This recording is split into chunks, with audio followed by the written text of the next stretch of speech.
Halo Sobat Pendidikan, di era digital ini, pendidikan seringkali terhambat oleh mahalnya perangkat dan sistem operasi yang begitu berat. Banyak komputer di sekolah terbengkalai hanya karena spesifikasinya sudah dianggap tertinggal.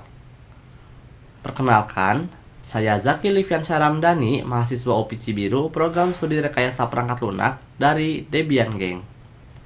Hari ini, kami memperkenalkan Skolix OS, sistem operasi berbasis Linux yang sudah dirancang khusus untuk menjadi solusi murah, ringan, dan bertenaga bagi dunia pendidikan. Skolix OS ini hadir sebagai alternatif cerdas, tanpa perlu membeli perangkat baru seperti Chromebook. Skolix OS mampu menghidupkan kembali komputer lama kita dengan performa yang tentunya tetap kencang. Sistem ini sudah siap pakai. Di dalamnya telah terpasang ekosistem belajar lengkap. Mulai dari LibreOffice untuk tugas dokumen, Firefox dan Chromium untuk riset, hingga OBS Studio dan VLC untuk kebutuhan kelas daring dan konten multimedia. Semuanya dirancang agar guru dan siswa bisa langsung fokus pada belajar mengajar, bukan pada kendala teknis. Urgensi kami cukup sederhana. Pendidikan tidak boleh menunggu anggaran perangkat mahal. Kita butuh sistem yang efektif, efisien, dan inklusif sekarang juga. Maka dari itu, Skolix OS adalah jawaban untuk demokratisasi teknologi pendidikan. Mari kita saksikan bagaimana Skolix OS bekerja. Pertama-tama kita bikin dulu si virtual machine-nya. Klik create a new virtual machine. Klik next aja. Nah, di sini pilih pilihan kedua yang install this image file ISO. Terus kalian browse file di mana kalian nyimpen si file ISO yang sebelumnya kalian udah download. Nah, klik next lagi.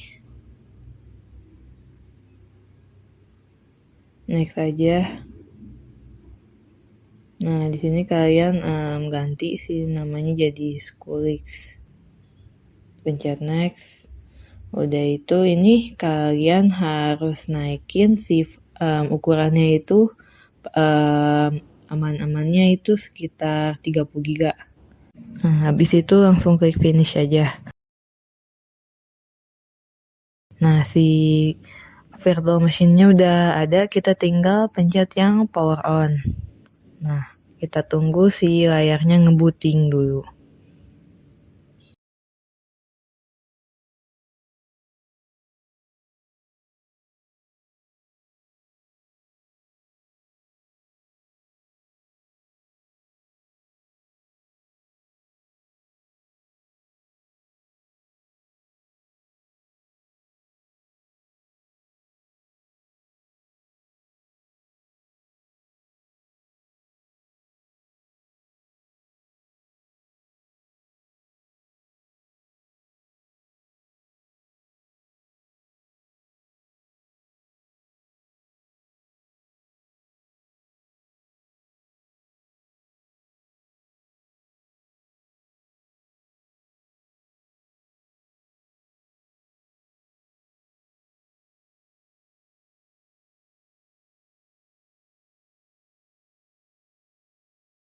Sekarang klik icon yang ada tulisan install Ubuntu 24.04.3.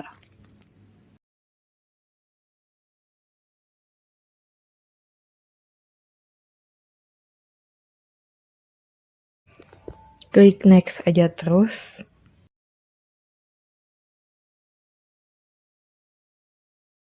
Jangan lupa bikin username sama passwordnya. Nah, udah itu kita klik next aja. Karena ini installnya bakal lama, kita skip aja.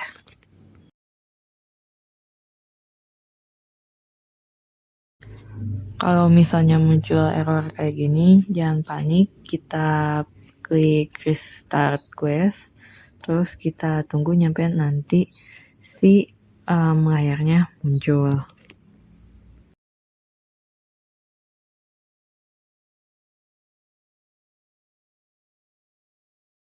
Nah, sekarang tinggal kita isi pakai password yang udah kita buat tadi.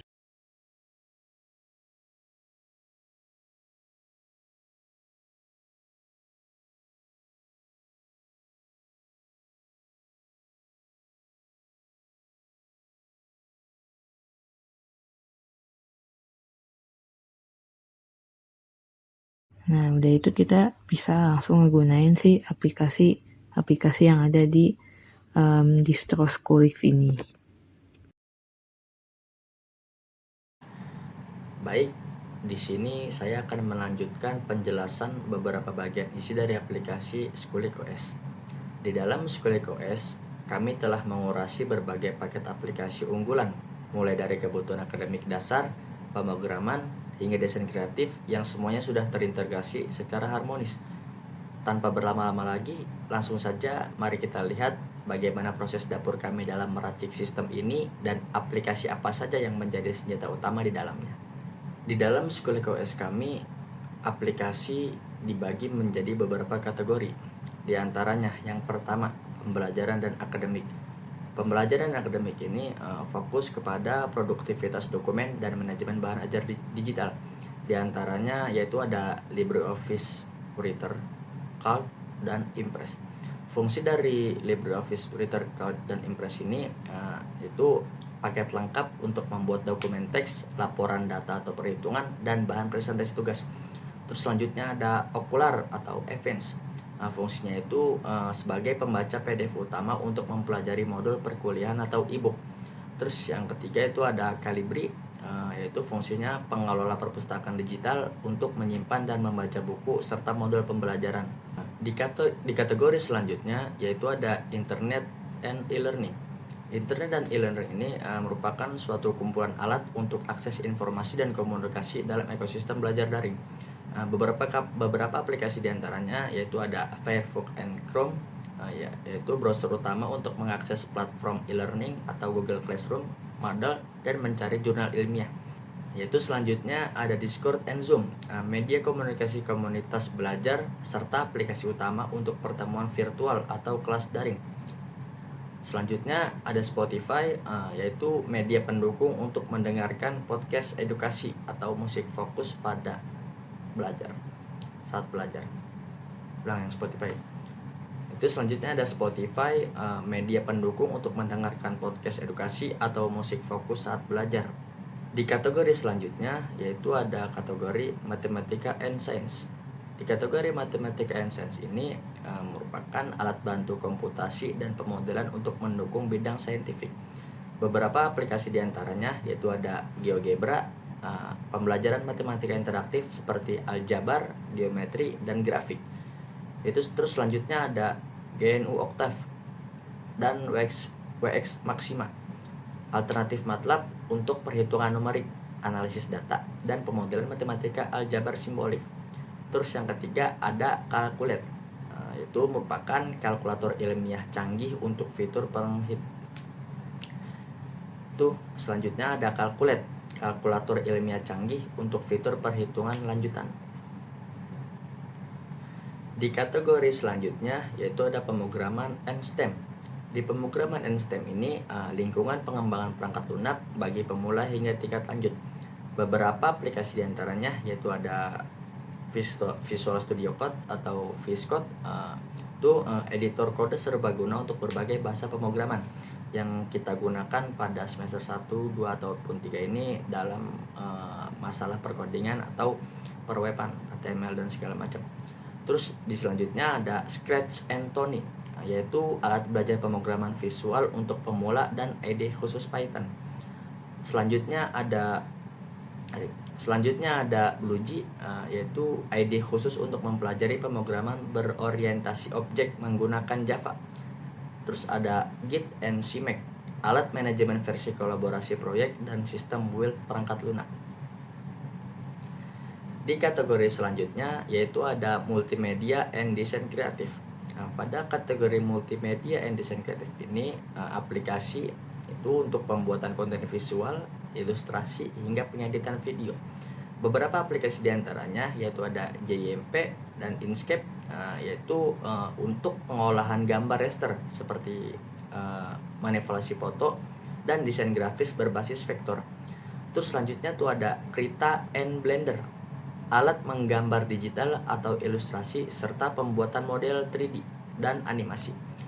Selanjutnya ada Kdenlive dan OBS Studio, itu editor video untuk materi pembelajaran dan aplikasi perekaman layar atau siaran langsung.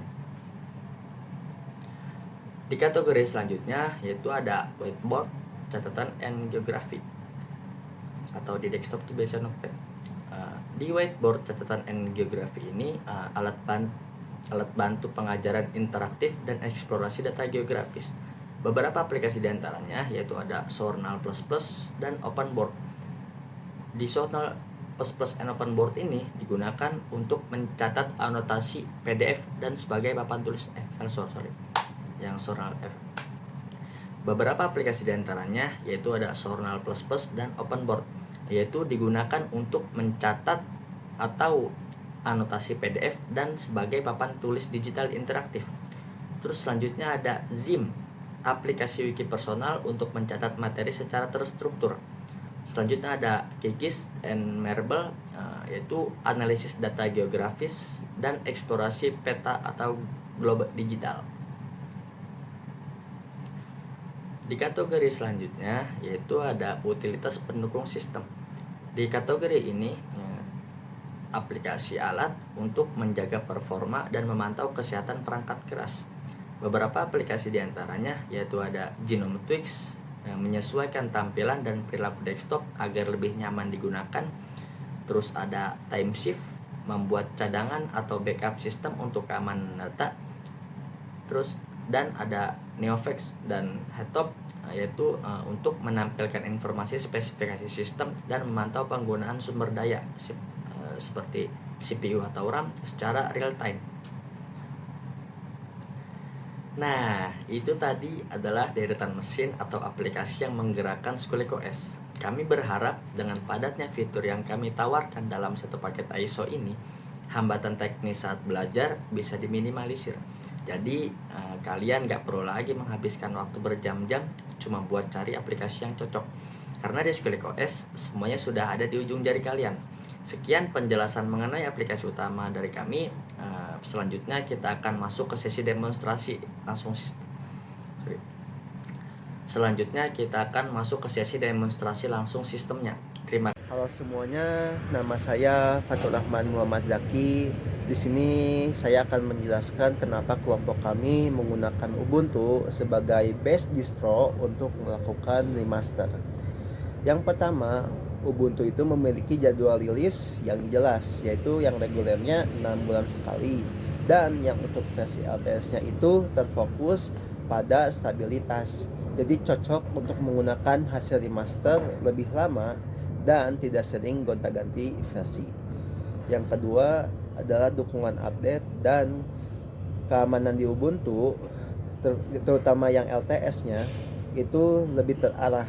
Jadi lebih aman dan lebih enak untuk melakukan maintenance.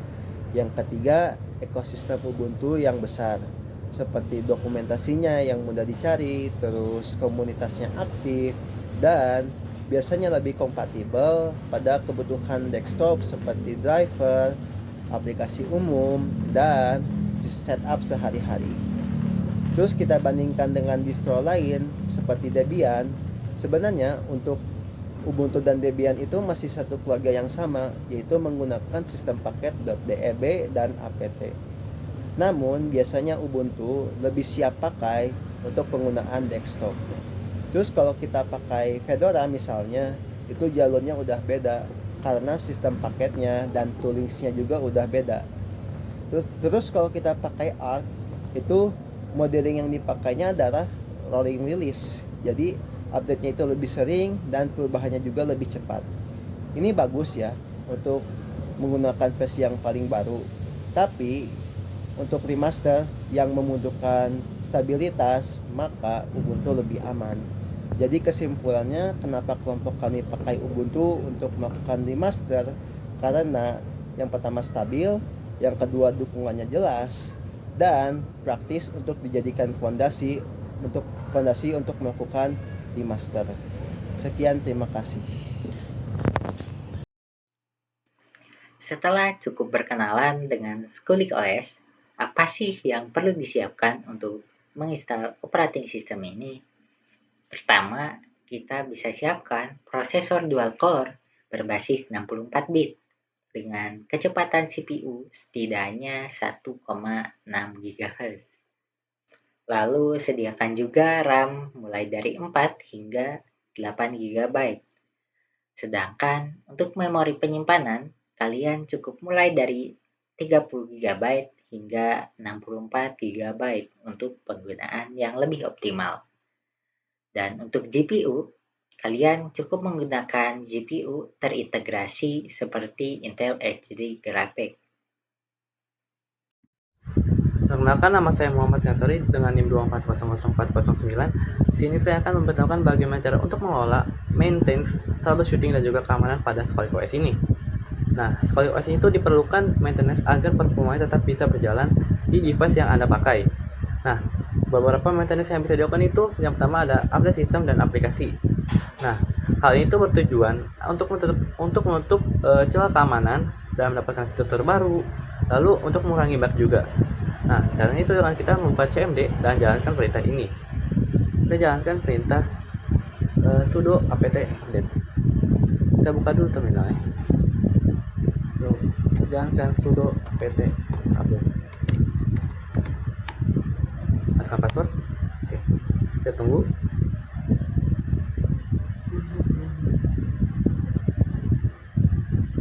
Oke, nah setelah ada update ini kita jalankan lagi sudo apt upgrade. Nah, abaikan saja error ini karena error itu tidak bersangkutan dengan apa yang kita lakukan. Jadi sudo apt upgrade. Oke, sudah. Setelah kita lakukan upgrade, kita bisa dengan cara kedua, yaitu bersih-bersih paket aplikasi yang tidak kita pakai. Nah, hal itu bertujuan untuk menghemat storage pada device kita agar tidak terlalu penuh. Nah, untuk membersihkannya itu kita bisa menggunakan sudo apt remove ataupun sudo apt auto clean. Nah, mari kita coba aja. Contoh kita untuk menghapus aplikasi Calibre. Sudo apt remove Calibre.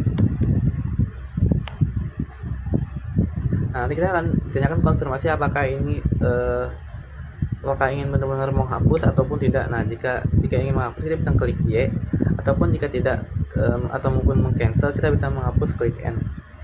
Oke, kita klik N aja. Oke, kita juga bisa jalankan sudo apt clean. Nah, setelah sudah kita jalankan maintenance yang ketiga, yaitu dengan cara backup data dengan rutin. Nah, itu bertujuan untuk menjaga data pengguna, data project, ataupun konfigurasi yang jika terjadi kerusakan sistem. Nah, itu kita bisa menggunakan cloud seperti Google Drive ataupun cloud lainnya. Nah, yang keempat, kita bisa menggunakan security maintenance.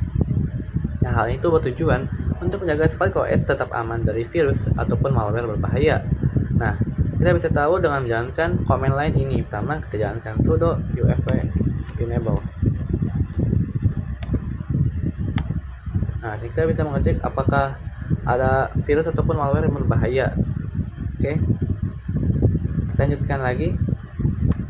Nah, kali ini kita masuk ke bagian troubleshooting. Nah, troubleshooting itu dilakukan ketika terjadi suatu masalah pada sistem OS. Nah, yang menyebabkan OS tersebut tuh tidak bisa menjalankan perintah dari user. Nah, ada beberapa contoh kasus yang umum yang terjadi, yang itu tidak bisa terkoneksi ke internet. Nah, kita bisa jalankan command line ini di terminal. Pertama kita klik if oke. Setelah itu kita lakukan restart network manager dengan command line sudo systemctl restart network manager. Restart network manager. Oke, kita enter aja. Mari kita tunggu. Nah, setelah sudah, kita coba cek DNS-nya dengan cara ping 8.8.8.8. Oke, jalankan. Kita tunggu saja.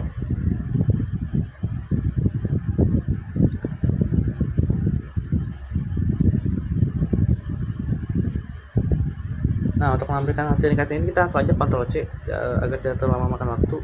Oke. Hasil itu akan menampilkan hasil paket send, receive, loss, dan lain-lain. Nah, seperti itu. Kita lanjutkan lagi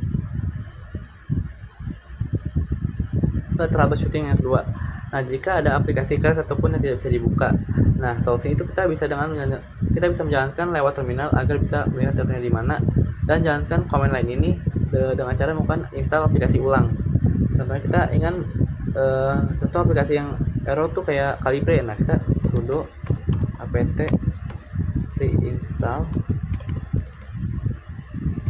Calibre. Nah, kita jalankan. Kita tunggu aja. Oke, ini dia proses setelah kita reinstall aplikasinya. Seharusnya dengan melakukan install ulang ini itu sudah berjalan dengan lancar. Kita masuk lagi ke sesi selanjutnya, yaitu ada bagian masih troubleshooting, tapi kita masuk ke dalam bagian yang ketiga, yaitu disk penuh. Nah, kita itu bisa ngecek terlebih dahulu bagaimana. Nah, dengan cara command line, yaitu df minha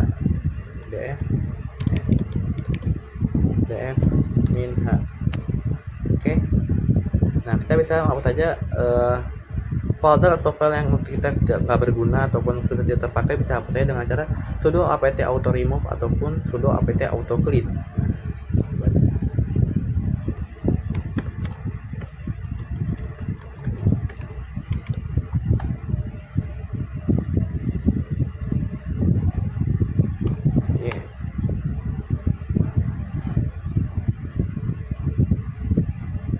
Nah, sudah selesai, kita coba sudo apt auto clean. Nah, setelah sudah, kita masuk ke bagian terakhir, yaitu bagian keamanan. Nah, ScolicOS itu tentunya perlu dijaga keamanannya ya teman-teman, agar terhindar dari bahaya malware dan lain sebagainya. Nah, salah satunya itu dengan cara mengaktifkan firewall. Nah, yang pertama itu kita buka komandannya atau terminal lagi seperti biasa, lalu update sistem kita lakukan sudo ufv enable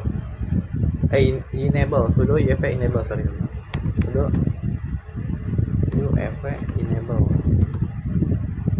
Nah, jalankan. Nah, setelah firewall sudah aktif, kita lakukan sudo ufv default DNI incoming. Sudo ufv default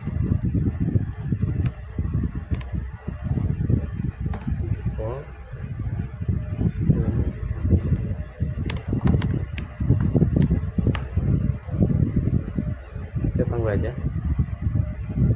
Nah, lagi kita ke sudo ufv default allow outgoing.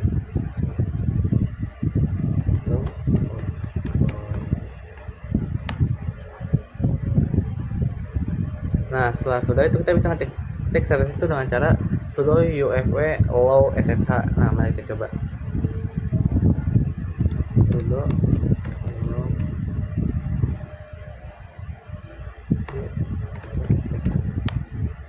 nah, sorry salah, harusnya sudo ufv status verbose. Sudo verbose. Nah, sini sudah kita bisa lihat status itu sudah aktif firewallnya, loginnya udah on, defaultnya DNI incoming, allow outgoing, dan juga sebagainya. Mungkin segini aja dari saya tentang cara maintenance ataupun mengelola, lalu troubleshooting dan juga keamanan. Sekian dari saya bisa nyatakan ke teman saya. Setelah tadi melakukan demo pengujian modifikasi distro Linux milik kami, yaitu ScolicOS, kali ini saya akan memaparkan beberapa laporan evaluasi dari hasil uji coba modifikasi Linux yang berbasis Ubuntu ini. Di sini, kami, yaitu Debian Gang, memiliki beberapa kendala ketika melakukan proses modifikasi OS. Yang mana, seperti saat penggantian icon aplikasi, itu beberapa kali kami melakukan kegagalan, dan setelah melakukan searching lebih dalam di internet, kami dapat memecahkan masalah tersebut.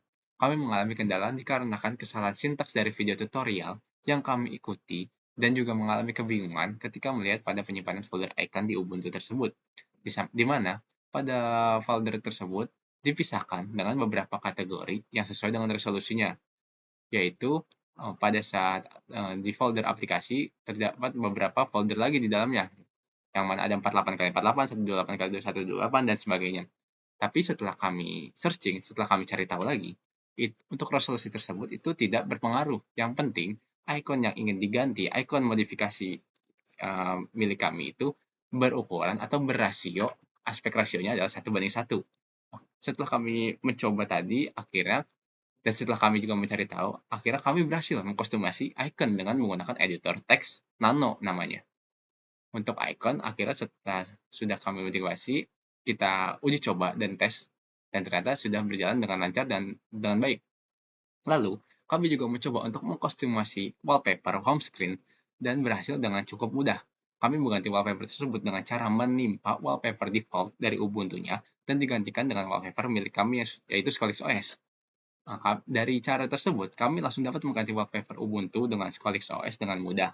Pada proses bootingan pun, kami mencoba untuk mengganti logonya dengan logo kami. Dari beberapa upaya yang kami lakukan, akhirnya kami bisa memodifikasi distro Linux yang berbasis Ubuntu menjadi sebuah distro baru yang bernama Scholix OS, yang bertujuan untuk penggunaan pada sistem pendidikan seperti untuk para siswa dan para tenaga pendidik, yaitu guru, yang mana OS ini harus ringan, yang harus stabil, mudah digunakan, dan dapat digunakan untuk kegiatan pembelajaran. Dari OS ini juga kami tidak terlalu modifikasi yang jauh banget dari Windows. Jadi untuk pengguna umum yang biasa menggunakan Windows dan berpindah menggunakan Solid OS ini akan mudah mengerti dan mudah beradaptasi.